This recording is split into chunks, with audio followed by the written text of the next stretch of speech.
Bonsoir à tous, je vous propose un nouveau voyage avec l'Odyssée de l'étrange à la découverte de phénomènes surprenants que nous avons décidé d'explorer grâce à ceux qui les vivent et qui peuvent en témoigner. Je vous propose tout de suite le sommaire de ce nouveau rendez-vous avec l'étrange.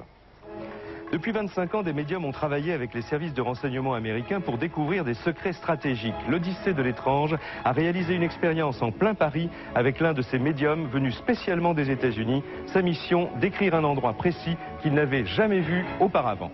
Le suaire de Turin est-il le linceul qui a enveloppé le corps du Christ? Cette image étrange et unique résiste à toutes les études scientifiques et conserve son énigme. Pour combien de temps encore? Ce soir, l'Odyssée de l'étrange va plus loin avec des chercheurs et avec des hommes de foi. Les contacts avec l'au-delà sont-ils possibles? Certaines personnes disent avoir enregistré des voix et même des images de personnes décédées. D'autres témoignent de leur dialogue intérieur, sans micro ni caméra, comme Philippe Ragnaud, qui reçoit des messages de sa femme, Catherine Anglade, disparue en 1994. L'Odyssée de l'étrange vous fait également découvrir ce soir une expérience unique de télépathie avec un animal et vous raconte l'histoire incroyable d'un phoque sauvage qui s'est pris d'amitié pour une fillette de 12 ans et a parcouru l'été dernier un long voyage pour la retrouver. Et puis ce soir, si vous êtes devant votre téléviseur, sachez que vous pourrez également participer à une expérience en direct. Vous pourrez pour cela nous téléphoner, vous pourrez utiliser le Minitel, le 3615 code TF1, ou vous pourrez peut-être nous envoyer un fax si vous en possédez un, nous faire parvenir des dessins, car il faudra découvrir un document dont je vous parlerai un petit peu plus complètement tout à l'heure. Je vous présente tout de suite, pour commencer cette émission, celle qui va être notre invitée d'honneur ce soir. C'est la voyante, je crois on peut le dire, la plus célèbre de France, c'est Yaguel Didier. Bonsoir. Alors, bonsoir, Yaguel. Bon, tout à l'heure, vous allez nous dire comment vous êtes devenue voyante, comment vous avez découvert votre don, comment vous vivez au quotidien avec ceux-là que nous ne connaissons pas, les uns et les autres. Mais ma première question, c'est de savoir si vous vous considérez comme quelqu'un d'exceptionnel, de rare, d'unique. Autrement dit, est-ce que moi, ceux qui nous regardent ce soir, peuvent également, en fait, devenir des voyants? Ah oui, moi je me prends pas du tout pour quelqu'un d'exceptionnel, au contraire très banal, et je crois qu'il y a beaucoup plus de gens doués qu'on ne le croit. Et je veux dire, il suffit de rencontrer la personne ou l'événement qui va amener la révélation au fond de ce don. Donc vous pensez peut-être qu'en cultivant un petit peu ces possibilités que nous avons en nous, nous pourrions, si nous le voulions, si nous y passions assez de temps, faire des voyances? Ah oui, je suis convaincue. Et il y a beaucoup, je vous dis, moi, dans ma clientèle, c'est fou le nombre de gens qui viennent me voir et qui me racontent des faits tout à fait extraordinaire. Mais je crois que c'est toute notre éducation qui fait que toutes ces facultés ont été bloquées. Mais je crois qu'on arrive dans une période justement où, en plus surtout, il y avait une espèce d'interdit. Et je crois que cet interdit se lève avec le temps et puis les moyens d'investigation dans ce domaine. Alors merci en tout cas d'être là. Et si je vous ai demandé de venir ce soir, c'est parce que sur chacun des sujets que nous allons évoquer, Yaguel Didier a des choses très très précises à nous dire. Alors, vous nous connaissez, enfin vous me connaissez un petit peu, peut-être pas complètement l'équipe de l'Odyssée de l'étrange, mais nous sommes des gens comment dire, pragmatique. Nous croyons ce que nous voyons, nous n'avons pas d'a priori, mais nous aimons bien quand même expérimenter. C'est pourquoi je vous parlais à l'instant de l'expérience qui aura lieu tout à l'heure en direct. Mais la première question qu'on peut poser ce soir est la suivante. Si la voyance existe, alors comment s'en servir au quotidien? Eh bien, les services secrets américains ont répondu à leur manière à cette question il y a déjà 25 ans. Regardez.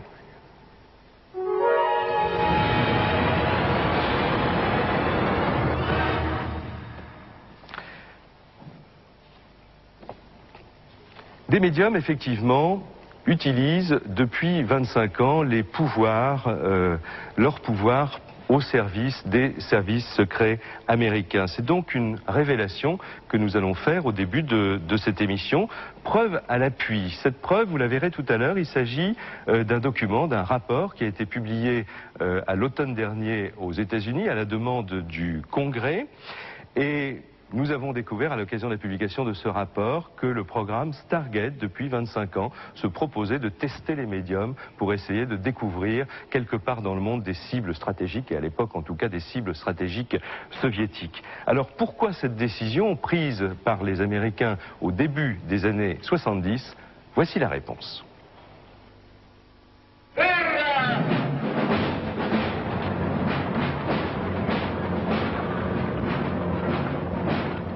Nous sommes au début des années 70. Entre les deux super grands, un conflit nucléaire est encore possible. Les espions de la CIA découvrent alors que les soviétiques testent une arme nouvelle. Ils entraînent des médiums pour atteindre à distance les plus hautes personnalités des États-Unis. Ils sélectionnaient des civils pour leur talent parapsychologique. C'étaient des médiums, des guérisseurs, et ils participaient à toutes sortes d'expériences. Ils voulaient mettre au point une technique leur permettant de provoquer à distance la mort, des maladies graves ou des choses de ce genre.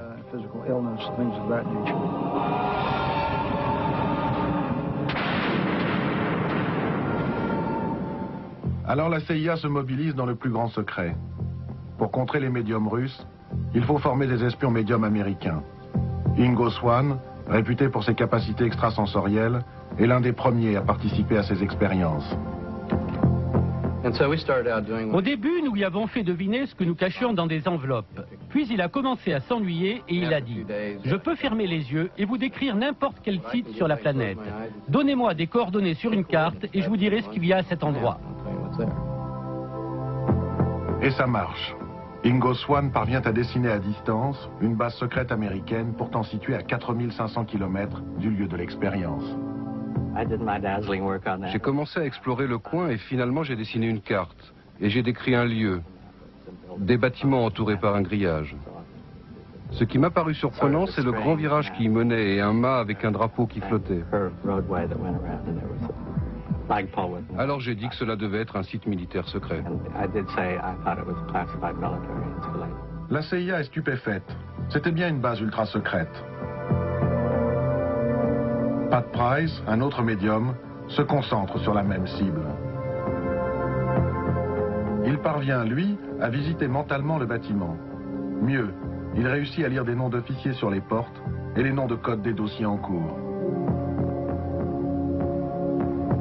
À partir de 1978, l'armée prend les choses en main et investit des millions de dollars pour former une véritable unité opérationnelle d'espions médiums.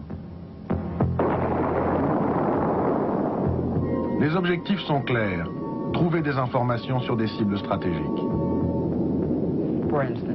Par exemple, l'armée voulait connaître les prototypes de tanks que les soviétiques mettaient au point. Ils voulaient aussi des informations sur leurs avancées stratégiques dans le domaine des armes conventionnelles, nucléaires, biologiques et chimiques. Au fil des années, les résultats obtenus vont intéresser d'autres services de l'administration américaine. Les médiums sont ainsi mis à contribution pour retrouver des criminels en fuite ou traquer les trafiquants de drogue. La plupart des services qui ont fait appel à nous sont revenus régulièrement nous voir. Ils étaient très discrets sur les résultats, mais ils ne nous auraient pas rappelé s'ils n'avaient pas eu, grâce à nous, de bons résultats. Et ils en ont souvent eu. Alors la question que je ne peux pas m'empêcher de vous poser, Yael, c'est est-ce que vous-même vous avez travaillé avec l'armée, la police ou même pourquoi pas les services secrets français? Alors je peux évidemment pas tout dire, mais je dois dire que pendant des années j'ai travaillé... Comment attendez, non, vous pouvez pas tout dire. Non, non. Vraiment? Pendant des années j'ai travaillé d'une façon officieuse et amicale pour la police, et je dois dire que j'ai plus ou moins arrêté parce que c'était tellement dur, on me soumettait des cas tellement tragiques que ça me perturbait terriblement. Mais je peux raconter une histoire parce que là aussi on a ses limites, et je me souviens d'un jour où par rapport à un kidnapping, un inspecteur était venu demander ce que je voyais. Alors je lui racontais la scène et à un moment donné je parle d'une voiture rouge et que je voyais traverser certaines villes commençant par telle lettre, par C par exemple, et à ce moment-là l'inspecteur m'arrête et me dit écoutez madame, tout ça, ça ne m'intéresse pas, je décris l'homme, je décris vraiment, je donne des détails très précis, mais il me dit mais écoutez, tout ça madame ne m'intéresse pas, ce que je veux savoir c'est le numéro d'immatriculation de la voiture, la marque de la voiture et le nom du personnage. Alors j'ai écouté, si j'étais capable de ça, je serais dans le livre des records, et je crois que ça s'est un peu arrêté là, parce qu'on ne peut pas trop demander non plus. Alors cela dit, dans le livre des records, il y aurait peut-être un certain nombre de documents à mettre que vous allez voir maintenant, parce que nous avons eu la curiosité d'essayer, grâce d'ailleurs à Ed May, avec qui nous parlerons tout à l'heure, qui est physicien et qui a été donc le directeur de protocole de toutes ces expériences de la CIA pendant 25 ans, nous lui avons demandé de nous fournir des documents réalisés par des médiums.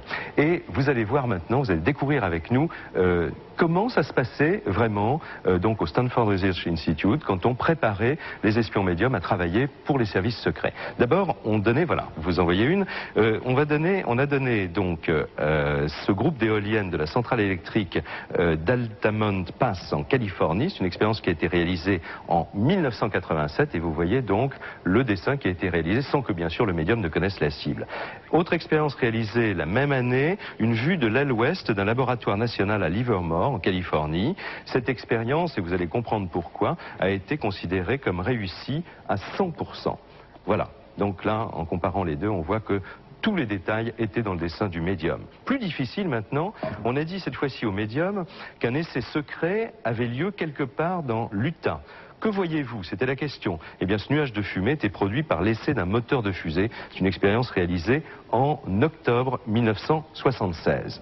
Quatrième expérience, une expérience stupéfiante de réalisme. Cette fois, la cible était l'entrée d'un centre commercial de Stanford en Californie. Voilà donc la cible, là je crois que c'est vraiment du 100% également. C'est une expérience menée à l'université également pour former les futurs espions à distance de la CIA. Alors donc ces documents que nous a fournis donc Edmé sont tout à fait extraordinaires. Est-ce que Yagel, ils évoquent quelque chose pour vous? Celui qu'on vient de voir, oui pardon, je viens de voir du coin de l'œil, peut-être que Rémi Gramac peut nous le remontrer. Le dernier, c'est quelque chose d'assez extraordinaire. Il s'agit là d'un des rares documents déclassifiés par la CIA, puisque ce que vous voyez là, c'est la cible. Vous allez peut-être revoir le dessin qui avait été réalisé. Ça se trouvait sur la base de Semipalatinsk, une base secrète soviétique où on réalisait des essais souterrains secrets. Et le dessin fait par le médium était à l'échelle exacte de la grue, cette sorte de grue, qui a pu d'ailleurs être photographiée par un satellite espion. Donc là, on est vraiment au cœur du problème. Est-ce que, Yagel, vous avez déjà fait ce genre de... Non, je dois dire que on m'a jamais proposé ce genre de choses. Je me suis prête à tenter l'expérience. Je ne travaille pas du tout de cette façon, mais je trouve ça extraordinaire. Mais bon, j'espère qu'un jour j'aurai l'occasion de le faire. Je veux bien. Alors nous, nous avons voulu expérimenter, nous rendre compte par nous-mêmes, et nous avons fait venir à Paris l'un des 3 meilleurs médiums, je crois qu'on peut le dire, au risque de le faire rougir, l'un des 3 meilleurs médiums qui ont travaillé pour ce programme de la CIA. Il s'appelle Nevin Lance. Nous avons scrupuleusement suivi le protocole scientifique qui avait été imaginé aux États-Unis, et maintenant vous allez découvrir le résultat de cette expérience réalisée à Paris il y a quelques semaines. Le principe de l'expérience est simple. Une personne, dite l'émetteur, se concentre sur une cible, c'est-à-dire un site caractéristique. Au même moment, à plusieurs kilomètres de là, le médium s'efforce de capter l'information à distance et de dessiner ce qu'il voit. La première étape consiste donc à choisir soigneusement les sites qui serviront de cible. Dans le plus grand secret, nous en avons sélectionné 6. La Bourse de Paris, la Sablière d'Issy-les-Moulineaux, le funiculaire de Montmartre, la gare Saint-Lazare, l'église Saint-Eustache, le centre commercial Chinagora à Alfortville. On glisse ensuite les photos des cibles dans 6 enveloppes numérotées de 1 à 6, puis les enveloppes sont cachetées. L'enveloppe numéro 3 est tirée au sort. Chantal, qui joue le rôle de l'émetteur, découvre sa cible. C'est le funiculaire de Montmartre. Chantal se rend sur les lieux. Boulogne, 12 heures, entrée du médium, l'américain Nevin Lance. À ses côtés, le chercheur Mario Varvoglis, qui veillera au strict respect du protocole de l'expérience. 12h40, Chantal arrive sur les lieux. Elle se dirige vers sa cible.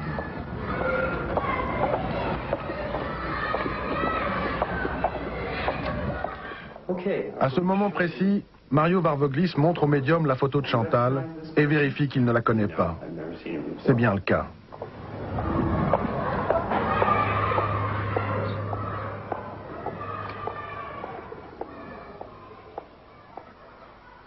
12h45. L'expérience commence. Chantal se concentre sur une partie du site. Pour le médium, le mot cible donne le signal du départ. Immédiatement, il se met à dessiner ce qu'il voit.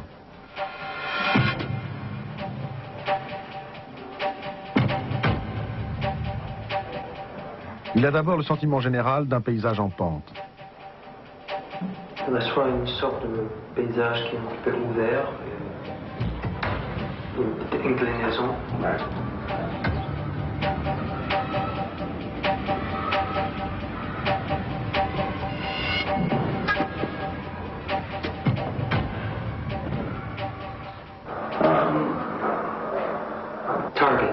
Cible.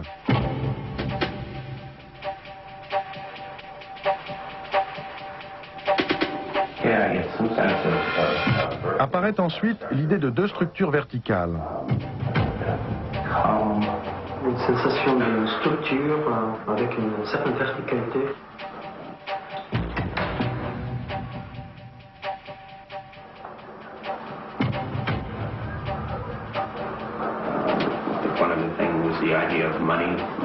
Des personnes qui échangent de l'argent. Un bâtiment où des gens s'affairent.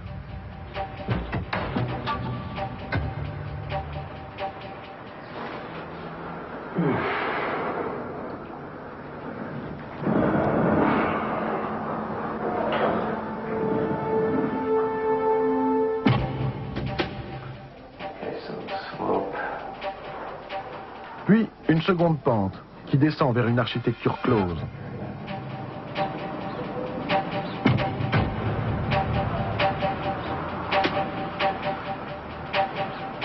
Target.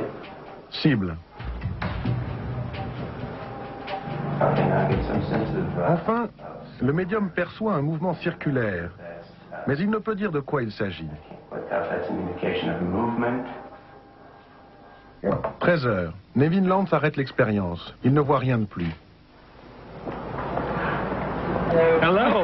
Une demi-heure après, tout le monde se retrouve à l'entrée du funiculaire de Montmartre. Nevin Lance semble satisfait. Voyons cela. Incontestablement, l'aspect général du site a été bien vu. La pente du funiculaire. On peut rapprocher les structures verticales dont il a parlé des deux montants métalliques de la verrière. Il a bien vu des personnes échangeant de l'argent, les caisses du funiculaire. La seconde pente vue par le médium correspond assez bien à celle du jardin qui descend vers cette petite place close. Quant au bizarre mouvement circulaire qu'il percevait sans pouvoir le définir, le voici.